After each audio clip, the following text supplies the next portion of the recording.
Lettre pastorale sur la joie. Que Jésus vous garde, mes filles et mes fils très chers. Comme me l'a suggéré récemment l'une de vos sœurs, je pensais réfléchir avec vous, dans cette brève lettre, à quelques aspects de la joie, en méditant surtout des mots de saint José Maria. La joie découle en général de la possession et de l'expérience du bien, et en fonction du genre de bien, il existe divers degrés d'intensité et de permanence de la joie. Quand la joie n'est pas la conséquence d'une expérience isolée du bien, mais de l'ensemble de l'existence personnelle, on l'appelle normalement le bonheur. En tout cas, la joie et le bonheur des plus profonds s'enracinent avant tout dans l'amour. Ce sont des temps difficiles que les nôtres dans le monde et dans l'Église, et l'œuvre est une partie de l'Église. En réalité, d'une façon ou d'une autre, toutes les époques ont eu leurs lumières et leurs ombres. C'est pourquoi il est particulièrement nécessaire de cultiver une attitude joyeuse. Toujours et en toutes circonstances, nous pouvons et devons être contents, car c'est ce que désire le Seigneur. Que ma joie soit en vous et que votre joie soit complète. Il l'a dit aux apôtres et, à travers eux, à nous tous qui viendrions après eux. Aussi la joie est-elle la condition propre à la vie des enfants de Dieu.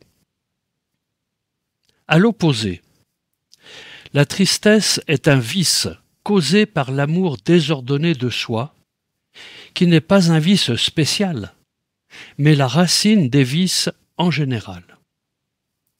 Cette affirmation de saint Thomas peut surprendre si nous pensons par exemple à la souffrance devant la perte d'un être cher. Or, cette situation ne devrait pas nécessairement entraîner la tristesse ainsi comprise, mais la douleur, qui n'est pas la même chose. De fait, c'est une expérience commune que toute douleur ou tout renoncement ne cause pas la tristesse, en particulier quand on les assume avec amour et par amour. C'est ainsi que les sacrifices, parfois bien lourds, d'une mère pour ses enfants, peuvent causer la douleur, mais sans causer la tristesse.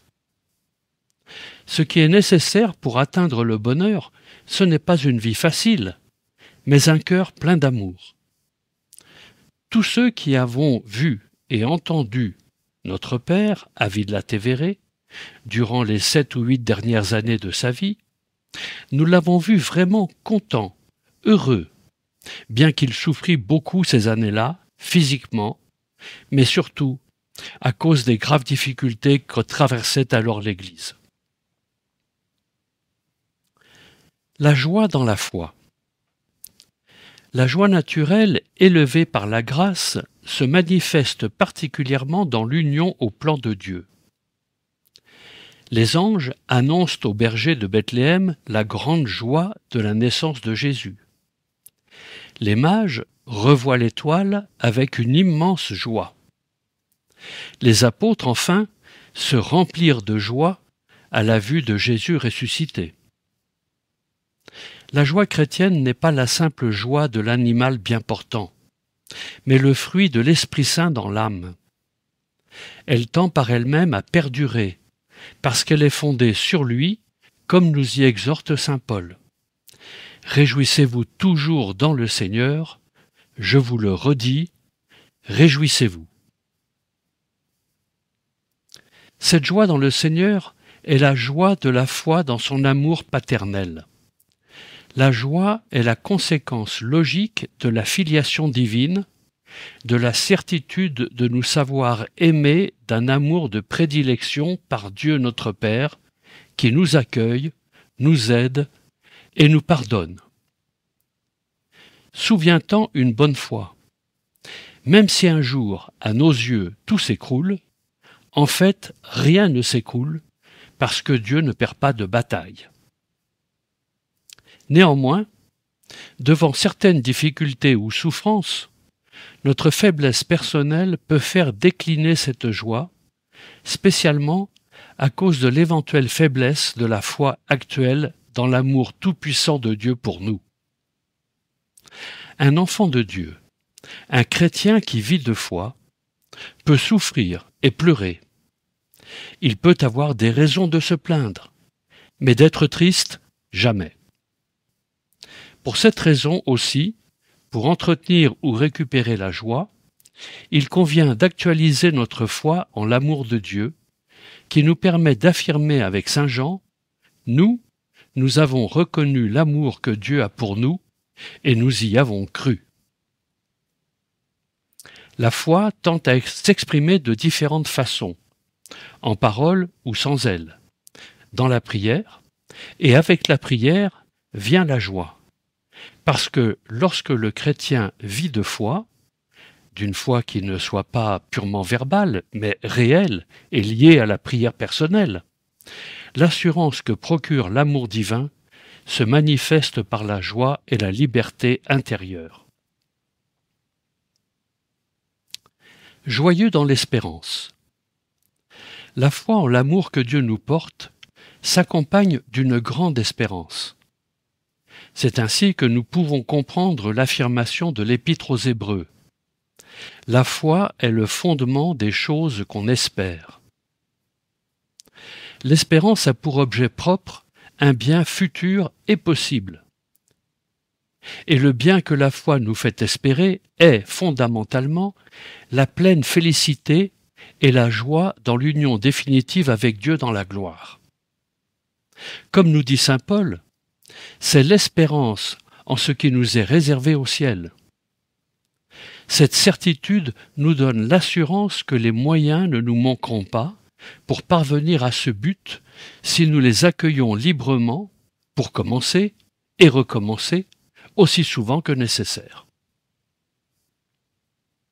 Et s'il se présente d'une façon ou d'une autre, une volonté de Dieu devant laquelle nous nous sentons inaptes et impuissants, nous pouvons encore avoir la certitude de l'impossible, comme notre Père au début de l'œuvre, quand il manquait totalement de moyens et vivait dans une atmosphère sociale profondément contraire à la vie chrétienne. Nous pouvons toujours avoir une espérance qui ne déçoit pas, non parce que nous nous appuyons sur nous-mêmes, ni sur quoi que ce soit de ce monde, mais parce que l'amour de Dieu a été répandu dans nos cœurs par l'Esprit Saint qui nous a été donné. Par moments, des difficultés de tout genre peuvent nous faire penser, par exemple, que l'apostolat n'est pas efficace, que nous ne voyons pas les fruits de notre effort, ni de notre prière. Mais nous savons bien, et il est bon pour nous d'actualiser fréquemment cette conviction de notre foi, que notre travail n'est pas vain dans le Seigneur.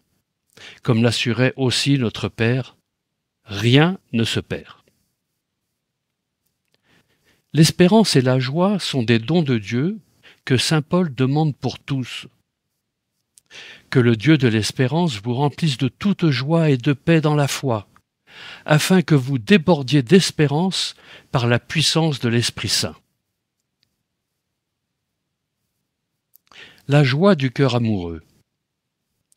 L'amour de Dieu et des autres est uni, avec la joie, à la foi et aussi à l'espérance.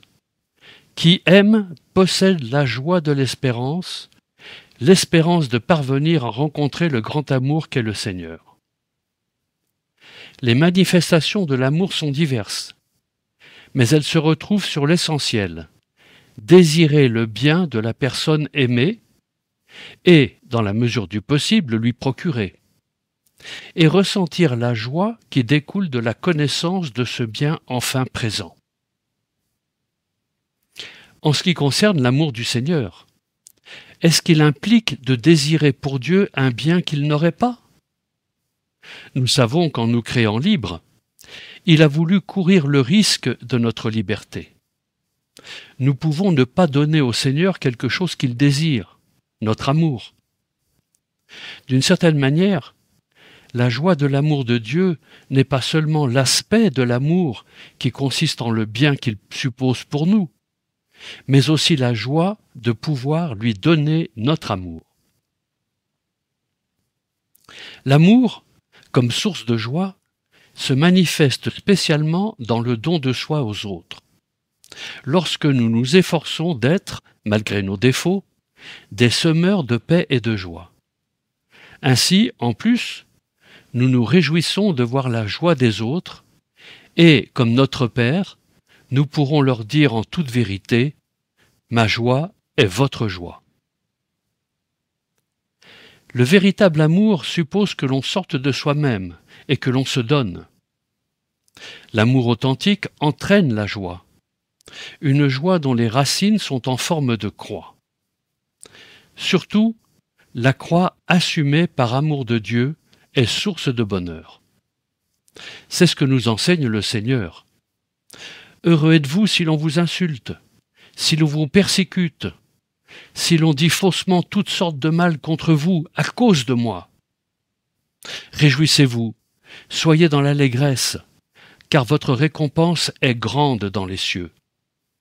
C'est ainsi qu'on a persécuté les prophètes qui vous ont précédés. En réalité, toutes les béatitudes décrivent les racines de la joie. Les béatitudes te conduisent à la joie toujours. Elles sont la voie pour atteindre la joie. Bien des raisons peuvent nous mener à perdre la joie, en particulier l'expérience de notre faiblesse, la conscience de nos péchés. Mais la foi en l'amour de Dieu et l'espérance certaine qui accompagne cette foi sont le fondement sûr, comme l'affirme saint José Maria, de la profonde joie du repentir. Alors aussi, malgré nos limites et nos défauts, avec l'aide du Seigneur et notre affection, nous pouvons rendre aimable et facile le chemin des autres. Nous invoquons la Très Sainte Vierge, Mère de Dieu et notre Mère, comme Cosa Nostrae Laetitiae, qu'elle nous aide à être toujours contents, à être des semeurs de paix et de joie dans toutes les circonstances de notre vie. Nous le lui demandons spécialement en cette année jubilaire, très unie aux souffrances du pape François. Votre Père vous bénit très affectueusement. Fernando, Rome, 10 mars 2025.